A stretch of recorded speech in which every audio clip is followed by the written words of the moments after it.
Bonjour à tous, Nathaniel Drey du cabinet d'expertise comptable Drey & Drey. Aujourd'hui on va faire une vidéo qui va vous expliquer quels sont les éléments principaux du salaire en Israël. On va parler de la durée de travail hebdomadaire, du montant du salaire minimum et de la composition des congés et des jours fériés en Israël.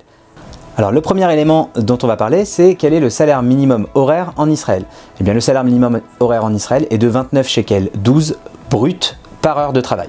Le salaire minimum mensuel en Israël est à 5300 shekels brut. Je précise que ces deux éléments n'incluent pas les transports. Et les transports sont obligatoires en Israël. Enfin, on va parler des congés en Israël. Il y a trois types de congés payés, congés maladie et les jours fériés. Les congés payés, c'est 12 jours par an. Un employé a le droit à techniquement un jour par mois de congés payés, soit 12 jours par an. Pour les congés maladie, l'employé a le droit à 18 jours par an, c'est-à-dire 1,5 jours par mois.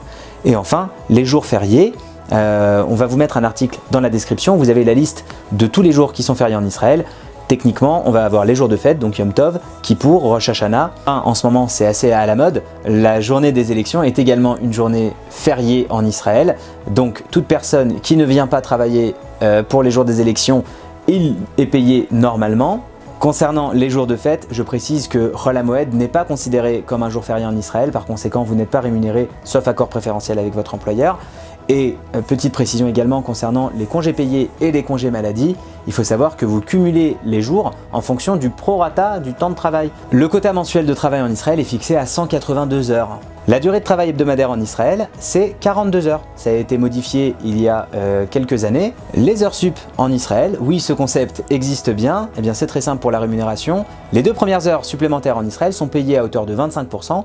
Au-delà de 2 heures supplémentaires, c'est payé à 50%. Les transports en Israël sont obligatoires. L'employeur doit verser une rémunération au titre des transports. Le cumul des jours de congés payés et les congés maladie se fait au prorata du temps de travail. Donc si vous travaillez 182 heures par mois, vous cumulez les droits entiers, donc les pleins droits, un jour de congé payé et un jour et demi de congé maladie. Si vous travaillez moins, on va diviser le nombre d'heures que vous avez travaillé dans le mois par 182 et on va multiplier ça par 1 ou par 1,5, ça dépend. Je vous remercie pour votre écoute. À très bientôt sur de prochaines vidéos.